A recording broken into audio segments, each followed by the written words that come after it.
आगे शेखर एक जीवनी भाग एक पुरुष और परिस्थिति। अब तक हमने देखा कि शेखर कुमार को कन्फ्रंट करता है और उसके बाद उसके उत्तर से निराश होकर आगे बढ़ जाता है। वह घूमकर लंबे लंबे डग भरता हुआ समुद्र तट की ओर चल पड़ा। अंधेरा था, बादल छाए थे, तट सूना निर्जन था। पवन बिल्कुल शांत था और समुद्र भी असाधारण शांत था, शांत और प्रायः मूक। यद्यपि ऐसा जान पड़ रहा था कि उसके भीतर कहीं प्रकाश जल रहा है या अवगुंठित बिजलियां नाच रही हैं। विस्फोट की तैयारी थी वह। और शेखर को लगा यदि समुद्र की दशा ठीक वैसी न होती तो वह क्षण भर भी उसके किनारे न ठहर सकता। जब शेखर उस तंद्रा से जागा तब वह सुनने लगा कि हॉस्टल में उसको लेकर अनेक प्रकार की बातें चल रही हैं। विचारों का आदान प्रदान हो रहा है। वह ब्राह्मण है, उसका नाम भी चंद्रशेखर पंडित है, लेकिन उसकी चुटिया कहाँ है, जनेऊ कहाँ है, वह अपना पूजा पाठ कब और कहाँ करता। उसने ईश्वर का सबसे बड़ा उपहार द्विजत्व पाया होगा, लेकिन उसने अपने आचार से उसे खो दिया है। वह भ्रष्ट है। जिस बोर्डिंग में शेखर था वह ब्राह्मणों के लिए था, इसलिए पिता के आज्ञा अनुसार शेखर वहां आकर रहा था। अब तक उसके ब्राह्मणत्व के विषय में किसी को आपत्ति नहीं हुई थी। अन्य छात्र ब्राह्मणत्व के और संस्कारों का पालन तो करते थे, लेकिन भीतर उनका आदर उतना गहरा नहीं था। उनका भोजनागार सब ओर से घिरा हुआ था ताकि किसी आते जाते व्यक्ति के कारण उनके भोजन में दृष्टि दोष न हो जाए, वह छोटी जाति द्वारा देखा जाकर भ्रष्ट न हो जाए। कभी ऐसा हो जाता तो वह भोजन उतना ही अखाद्य हो जाता जैसे किसी कुत्ते ने उसे झूठा कर दिया तो।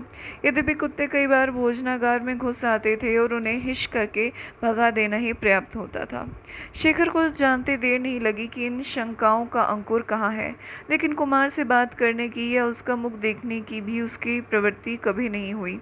वह देखने लगा कि सभी छात्र उसकी ओर ऐसे देख रहे जैसे वह कोई विदेशी जंतु हो, और उसे लगा मन ही मन में सोच रहे हैं कि अगले जन्म में शेखर क्या होगा, कुत्ता या कौवा या कीड़ा।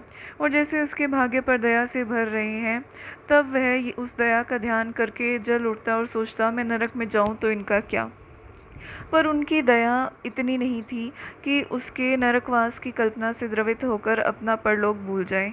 उन्होंने निश्चय किया कि वे शेखर से साथ भोजन नहीं करेंगे, और शेखर को एक दिन मालूम हुआ कि सब छात्रों की ओर से प्रिंसिपल के पास एक अर्जी दी गई है और उसका अलग प्रबंध किया जाए, नहीं तो वे हॉस्टल छोड़ने को बाध्य होंगे। उन्होंने रसोइये को भी कह दिया कि जब तक उसका निर्णय नहीं होता तब तक शेखर का आसन औरों से कुछ हटाकर लगाया जाए। शेखर को वह बिल्कुल स्वीकार नहीं हुआ, लेकिन रसोइये को वह झगड़े में घसीटना नहीं चाहता था, इसलिए वह निर्णय होने तक एक होटल में जाकर भोजन करने लगा। निर्णय हो गया। प्रिंसिपल ने निश्चय किया कि होटल ब्राह्मणों के लिए है और ब्राह्मणत्व का निर्णय केवल कुल से ही हो सकता, क्योंकि आचार ब्राह्मणों में कई प्रकार के हैं। शेखर जन्मतः ब्राह्मण है, इसलिए वह रहेगा और वहीं भोजन करेगा, उसे हटने का बाध्य नहीं किया जा सकता। शेखर की जीत हुई। लड़कों को भी अधिक लड़ाई झगड़ा करने से लाभ नहीं जान पड़ा। बात यहाँ समाप्त होगी। यद्यपि लड़कों ने कभी शेखर को उसकी विजय के लिए क्षमा नहीं किया और उस पर वह जताने का कोई अवसर नहीं खोया कि प्रिंसिपल चाहे कुछ कहे, वह उसे ब्राह्मण नहीं समझते। जीतकर शेखर को कोई उल्लास नहीं हुआ, यह सोचकर भी नहीं कि उसने कुमार पर विजय पाई। उस पर विजय पाने का अब कोई महत्व नहीं रह गया था। उसने कॉलेज से सप्ताह भर की छुट्टी ली और सैर करने के लिए मालाबार की ओर चल दिया। पैसे उसके पास थे, क्योंकि कुमार से झगड़ा होने के बाद उसने पिता से क्षमा मांग ली थी। मालाबार बहुत सुंदर प्रदेश है, लेकिन शेखर वहाँ सौंदर्य देखने नहीं गया था। कॉलेज में ही मालाबार में छुआछूत संबंधी जो कहानियाँ, उसके लिए वे बातें इतनी असंभव थी कि वह उन्हें कहानियों से अधिक कुछ नहीं समझ पाता था। उसने सुनी थी, उन्हीं के कारण वह उधर आकृष्ट हुआ। कहाँ? मालाबार। वहाँ के अछूत पंचम किसी कुलीन ब्राह्मण के पास दायरे के भीतर नहीं आ सकते। कुछ गज दूर रहना होता है। ब्राह्मणों के लिए अलग सड़कें हैं जिन पर पंचम नहीं चल सकते। पंचमों को नदियाँ नाव में बैठकर या किसी प्रकार पार करनी होती है, क्योंकि पुल ऊंची जातियों के लिए सुरक्षित है। ब्राह्मणों के लिए पड़ोस में अछूत भूमि नहीं ले सकते, और कभी ब्राह्मण और पंचम का सामना हो जाए तो पंचम को अपना पंचमत्व घोषित करना पड़ता है कि अनजाने में उसकी छाया ब्राह्मण पर न पड़ जाए। वह सब उसने सुना था, लेकिन सुनकर विश्वास नहीं कर सका। जब कॉलेज में छुआछूत के प्रश्न पर ही उसका झगड़ा हुआ और उसकी जीत हो गई, तब वह मालाबार की दशा देखने के लिए चल पड़ा। वहां पहुंचकर उसने आर्य समाज मिशन के भवन में अपना सामान रखा। कुछ देर वह प्रतीक्षा में रहा कि मिशन के कोई कार्यकर्ता मिले तो उनसे बातचीत करे, लेकिन वे सभी बाहर गए हुए थे। अंत में यह देखकर कि दिन भर की होती हुई बारिश कुछ थम गई, उसने झट से कपड़े बदले, साधारण मद्रासी पोशाक पहनी और नंगे पैर घूमने चल पड़ा। शाम हो चली। शेखर भटकता हुआ एक सूनी सी सड़क पर निकल गया था और सोच रहा था कि किधर से लौटने में सुविधा रहेगा। सड़कों पर प्राय कीचड़ था, कहीं कहीं पूर्णतः पानी से ढकी हुई थी और कहीं धान के खेतों में जाती हुई कोई सड़क उनकी मेड़ से बढ़कर फैले हुए पानी में खो जाती। शेखर सिर झुकाए कुछ सोचता हुआ चला जा रहा था। संध्या थी। पानी में आकाश के रंग कुछ धुंधले होकर चमक रहे थे। पेड़ों की हरियाली पर एक ताम्रता सी छा चली थी और धन खेतों पर भी एक मधुर सी उदासी धीरे धीरे ओस की तरह घनीभूत हो रही थी। सन्नाटा था। पक्षी पुकार रहे थे, मेंढक अपनी कर्कश फटे हुए स्वर से अनवरत टर्रा रहे थे। नीरवता नहीं थी, फिर भी बड़ा गहरा सन्नाटा था। शेखर कीच भरी सड़क से हटकर एक पथ पर हो गया। यह कुछ सूखा था, इसलिए शेखर के पैर अपने आप ही उधर मुड़ गए। यद्यपि यह उसे ठीक निश्चय नहीं था कि डेरे पर लौटने का वही छोटा रास्ता है। पथ के दोनों ओर पानी बहा जा रहा था। एक करहाने की आवाज़ सुनकर उसका ध्यान टूटा और वह रुककर सुनने लगा कि यह स्वर कहाँ से आया था। क्षण ही भर बाद फिर वह आया और शेखर ने पथ की ओर बहती हुई नाली पर छाई हुई एक झाड़ी के पास आकर देखा। मैली लाल धोती से आधा आवृत रक्त और मांस का एक लोदा पड़ा है, जो कभी एक स्त्री रहा होगा, और उस लोदे में प्राण है और पीड़ा की अनुभूति है। एक ही क्षण के लिए बहुत से कारणों से, जिनमें उस लोदे का स्त्री होना भी एक था, शेखर हिचकिचाया, फिर किसी तरह उस शरीर को अपनी पीठ पर लादा और लौटकर सड़क सड़क होता हुआ मिशन भवन तक ले गया। वहाँ उसकी मरहम पट्टी की गई, लेकिन भोर होते होते वह मर गई। मिशन वालों ने उसको जलाने का प्रबंध किया। वह अछूत थी। पुलिस को सूचित किया गया, लेकिन शेखर रुका नहीं। उसने अपना बोरिया बिस्तरा उठाया और फौरन मद्रास लौट पड़ा। वहाँ क्षण भर भी और ठहरना उसे असंभव जान पड़ने लगा। ट्रेन में उसने अखबार में पढ़ा कि लाश की जांच के बाद यह घोषणा की गई, मृत्यु किसी भौंतर औजार की चोट से हुई। हत्या के कारण का पता नहीं लग सका, लेकिन साथ ही यह भी समाचार था कि शरीर एक वर्जित सड़क पर पाया गया और स्त्री अछूत थी। शेखर को याद आया कि किस प्रकार उस स्त्री के रक्त और कीच से उसका शरीर, उसके वस्त्र सन गए और एक कपकपी उसके अंगों में दौड़ गई। वह थी अछूत और वह था ब्राह्मण, और वह उसके रक्त में सन गया था, और उसके हत्यारे थे ब्राह्मण, जिन्होंने उसके पास आने की छूत के बचने के लिए स्वयं उसके पास जाकर उसे पत्थरों से मारा होगा। ब्राह्मण, वही ब्राह्मण जो शेखर है, और अछूत वही छूत जिसे शेखर ने कंधे पर लादा था, और उसका रक्त। बोर्डिंग पहुंचकर शेखर ने अपना सामान इत्यादि बांध कर तैयार किया, रिक्शा मंगाकर उसमें लादा और रिक्शे वाले को पता देकर स्वयं ट्रॉम में बैठकर दूसरे हॉस्टल में चला गया, जो अछूतों के लिए था और जहां कार्यकर्ता भी सब अछूते थे। यहाँ पहले तो सबने उसकी ओर संदेह की दृष्टि से देखा, लेकिन शीघ्र ही वह दिन आया जबकि शेखर ने पाया कि उसके मित्र और सखा और सहायक सब अछूत हैं, उसका भाई अछूत है, और कि जिस समाज का उसे होना चाहिए उसमें वह अछूत है, और यह सह नहीं सकता कि वह इसके अतिरिक्त कुछ भी हो। कहते हैं कि धीरे धीरे सब कुछ हो जाए, कि धीरे धीरे अज्ञान दूर होगा, यह आत्मा पर छाया हुआ कोहरा उठ जाएगा। कहते हैं बहुत कुछ, पर हाथ धरे बैठे रहते हैं। प्रतीक्षा को युग बीत जाते हैं और कुछ नहीं होता। कोहरा उठ सकता है, पर्दा भी उठ सकता है, पर दीवार नहीं उठ सकती। उसे फाड़ना ही पड़ता है, गिराना ही पड़ता है, नहीं तो वह नहीं मिटती। शेखर बोल रहा, वह स्वभावतः चुप रहने वाला है, लेकिन उसके भीतर कुछ है जो उसे चुप नहीं रहने देता, जो उसके संकोच के पीछे से निरंतर चोट करता हुआ उसे बाध्य किए जाता है। उन अछूतों में से शेखर ने मित्र बनाने आरंभ किए, और अपने भीतर की इस बाध्यता को, उसके प्रत्येक बदलते हुए पर्दे को वह उन पर प्रकट करता है।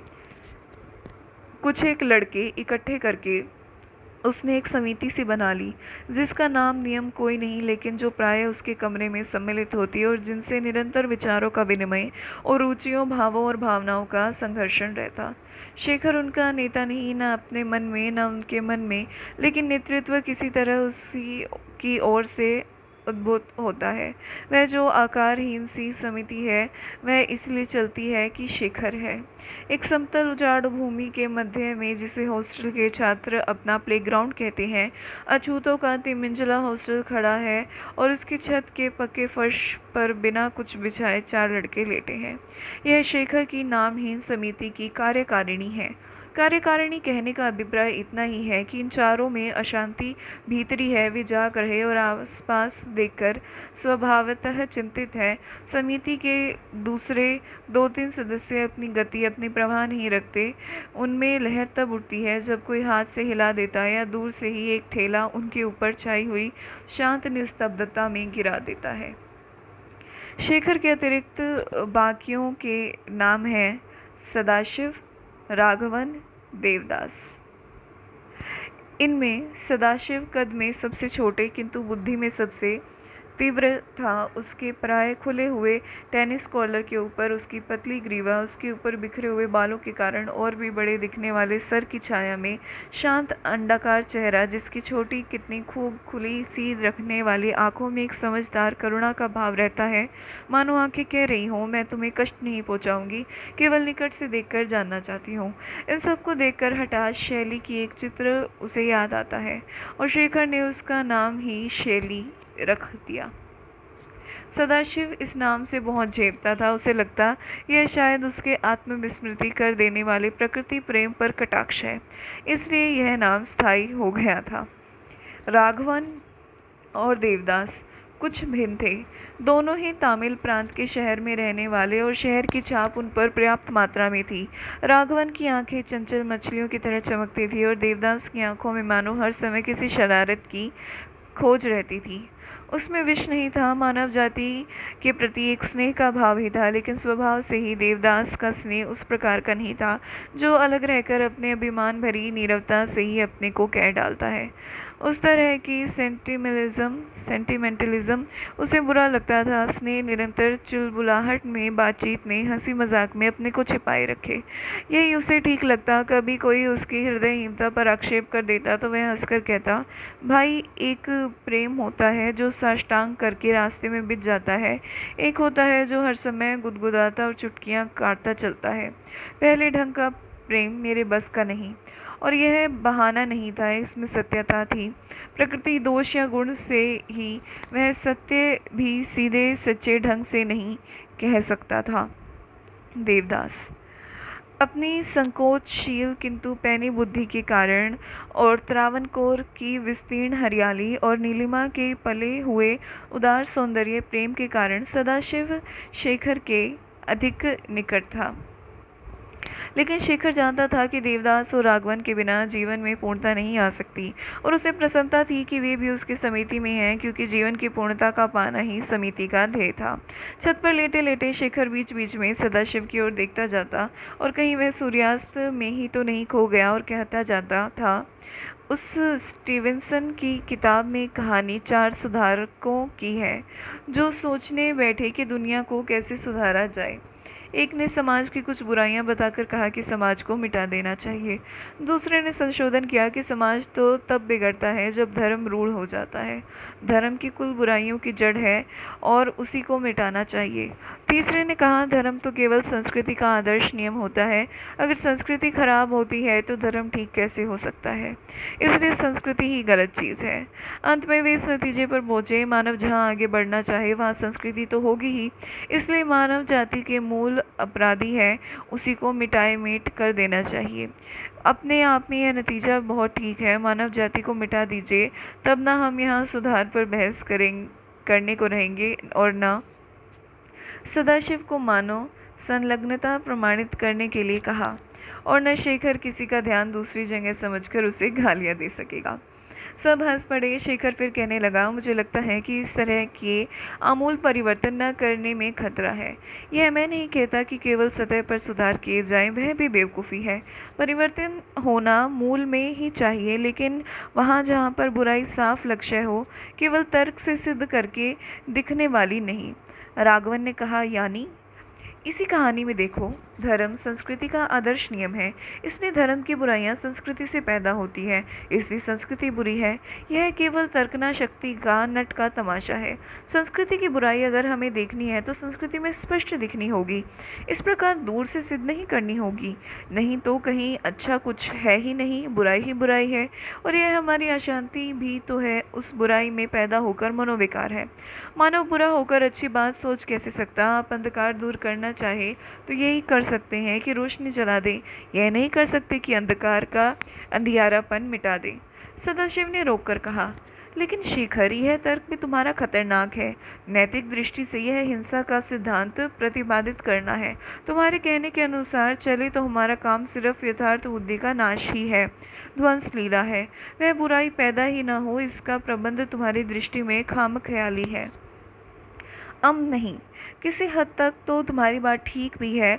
ध्वंस को मैं गलत नहीं मानता, न उसे हिंसा ही कहता हूँ। हिंसा वहाँ है जहाँ प्रेरणा हिंसा की है, जहाँ अनिष्ट करने की चेष्टा। इष्ट के लिए की हुई हत्या भी हिंसा नहीं, बशर्ते कि वह इष्ट व्यक्ति का नहीं, सृष्टि मात्र का हो। लेकिन यह गलत है कि इस प्रकार बुराई पैदा होने से रोकी जाने की गुंजाइश नहीं रहती। मैं ये कहता हूँ कि बुराई को रोकने की चेष्टा भी आप तभी कर सकते हैं जब आप जानते हो कि वह बुराई क्या है, यानी एक बार वह आपके सामने आ गई तभी आप उसे रोकने की चेष्टा कर सकेंगे। आपके बचाव की कोशिश एक आदिम आक्रमण से शुरू होगी, क्योंकि बिना इसके आप बचाव कैसे करेंगे? किससे? अज्ञात शून्य से बचने का आयोजन वैसा ही है जैसे छाया से लठैती करना। यह बात तो जचती है, लेकिन पहली बात फिर नहीं जची। इष्ट के मामले में तुम समझते हो व्यक्ति के लिए अपने को धोखे में रखना कुछ बहुत कठिन है। ऐसे भी लोग हैं जो समाज को शुद्ध रखने के नाम पर वेश्याओं के पास जाते हैं। जो आदमी वेश्याओं के पास नहीं जाता वह शायद ऑब्जेक्टिव दृष्टि से देखकर कह सकता है कि वेश्याएं समाज शुद्धि का अप्रत्यक्ष साधन है। लेकिन जो आदमी अपनी सब्जेक्टिव वासना का गुलाम कहा जाता है, उसे क्या हक है कि वह समाज को ऐसी ऑब्जेक्टिव दृष्टि से देखे? फिर भी लोग हैं जो इस बात को अपने को विश्वास दिला देते हैं, और तुम्हारे हिसाब से वो लोग निर्दोष हैं। इष्ट और अनिष्ट, व्यक्तिगत इष्ट और विश्व हित में फैसला करने वाला कौन? सदाशिव धीरे धीरे बात करता जा रहा था और देख रहा था सूर्यास्त की तरफ ही, मानो उसी से प्रश्न कर रहा हो। राघवन दाद देता हुआ बोला, that is the question. Shekhar जैसे कुछ सोचता हुआ सा कहने लगा, वैसे तो व्यक्ति के हित और विश्व के हित में भेद नहीं होना चाहिए। सदाशिव ने बैठकर कहा, यह फिर वही गलती है। भेद तब नहीं अगर ऑब्जेक्टिव व्यापक दृष्टि से देखें, लेकिन जब देखने वाला एक व्यक्ति है और सवाल उसके हित का है, तो वह इतना दूर दृष्टि से देख कैसे सकता है? देवदास ने कहा, मैं देखता हूँ कि तुम लोग उस कहानी के रिफॉर्मर्स से कम नहीं हो। यह तुम लोगों का बहस मुबाहसा तुम्हारे आत्मसम्मान को भले ही बढ़ाए, किसी काम का नहीं। इसी व्यक्ति का हित विश्व हित नहीं है, चाहे तुम किसी दृष्टि से देखो। विश्व हित काम करने में ही है। कार्यशीलता की 100 गलतियाँ निकम्मेपन की एक अच्छाई से बढ़कर है, क्योंकि कार्यशीलता में अपनी गलती को दूर करने की भी सामर्थ्य है, और निकम्मेपन अपनी अच्छाई को कायम भी नहीं रख सकता। इसलिए अगर तुम कुछ करना धरना है तो कार्यक्रम नियत कर लो। इस सारी बहस का फ़ायदा विश्व हित में उठाना चाहो तो यह हो सकता है कि किसी भी कार्यक्रम को अंतिम और अकाट्य मत समझो। संशय मानव का अधिकार है, लेकिन अगर वह उदारता नहीं पैदा करता तो वह मानव का शाप है। शेखर हमेशा यही चिल्लाया करता है, अब ज़रूरत है इस पर अमल करने की। कार्यक्रम बनाओ और उसमें पहला कार्य लिख लो उदारता, ताकि वह बाकी सबको अनुप्राणित करती दे। दी ऑरेकल हैज़ स्पोकन। देवदास की बात से बहस का तल कुछ नीचे उतर आया, जहाँ वह कोरे तर्क के खारे पानी में नहीं, कार्य के मीठे रस में हाथ पैर हिलाए। चारों सुधारक उठकर एक दूसरे के निकट आ गए। शेखर ने कहा, अच्छा बताओ, पहला काम क्या हम लोग करें? अंत में वे इस नतीजे पर पहुंचे कि मुख्य कार्य यही हो सकता है कि नौजवानों को जगाने में गंभीरता पैदा की जाए और उनके जीवन को सौदेश्य बनाया जाए। उन्होंने देखा कि जैसा आमूल परिवर्तन वे चाहते हैं वे इसी प्रकार का हो सकेगा और आवश्यक हिंसा कार्य से भी वे बचेंगे।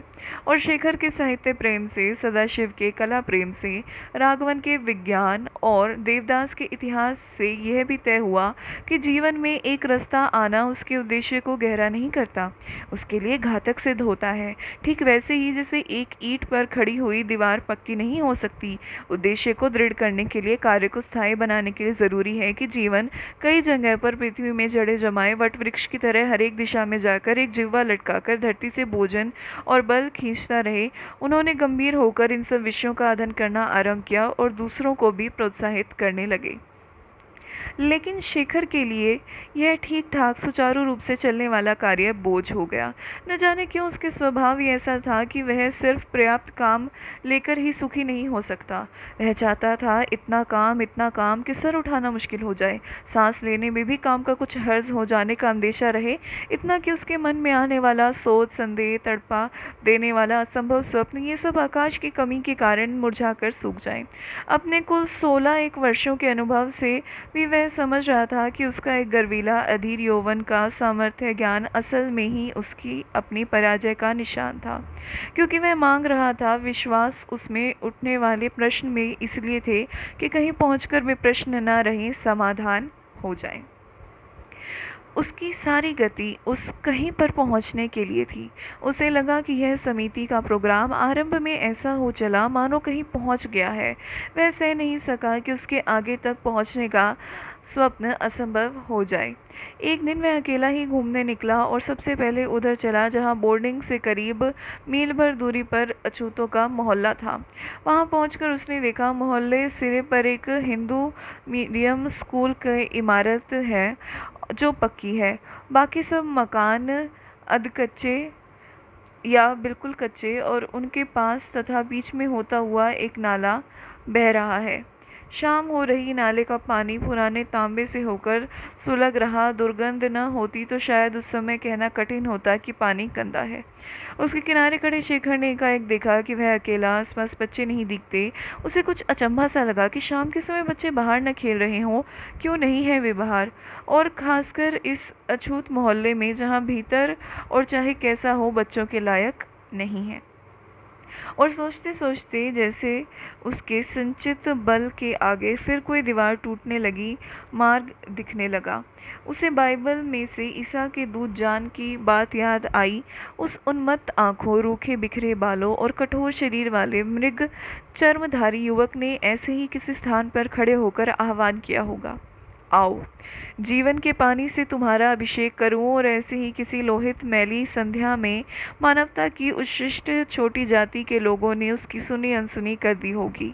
कहा होगा कि पागल है, लेकिन उसका निरंतर चिल्लाना सुनकर बाहर निकले होंगे कि देखें यह जीवन का पानी है क्या भला। शेखर को यह बिल्कुल ठीक लगा कि वहाँ उसे ऐसी याद आए, क्योंकि जीवन का पानी क्या है? गंगा, यमुना, गोदावरी, कृष्णा, नर्मदा, इन सब का पानी तो धर्म और भक्ति में धुल धुल कर प्राणहीन हो गया है। जीवन, चिरंतर जीवन कहीं है तो ऐसे ही गंदले नालों में जो समाज की नींव इन अछूतों के बीच में होते हुए चिर उपेक्षित बहे जा रहे उन पतित पावनी कहलाने वाली नदियों का पानी तो वैसा ही मरा हुआ है जैसे पंडितों का पांडित्य। तभी तो वह पानी चिताओं को सींचने में, अस्थियों को बहाने में काम आता है। शेखर के सामने यह प्रकट हो गया कि वह सप्ताह भर के अंदर ही उस मोहल्ले के बीच में अछूत बच्चों के लिए स्कूल खोलेगा और वहाँ स्वयं पढ़ाएगा। कैसे प्रबंध होगा, किताबें कहाँ से आएंगी, उन सब उसने नहीं सोचा। निश्चय करके उसने आगे घूमने की जरूरत नहीं समझी, सीधा हॉस्टल की ओर लौटा। राह में मिडिल स्कूल की इमारत देखकर एकाएक उसने पुकारा, दरबान। ठीक 5वें दिन मिडिल स्कूल की इमारत में ही शेखर की रात्रि पाठशाला खुल गई।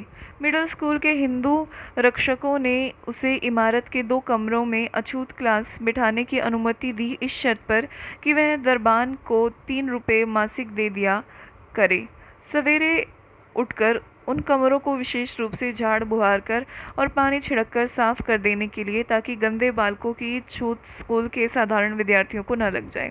पुस्तकें 2 थी, दोनों तस्वीरों की एल्बम। अध्यापक 2 थे, शेखर और सदाशिव।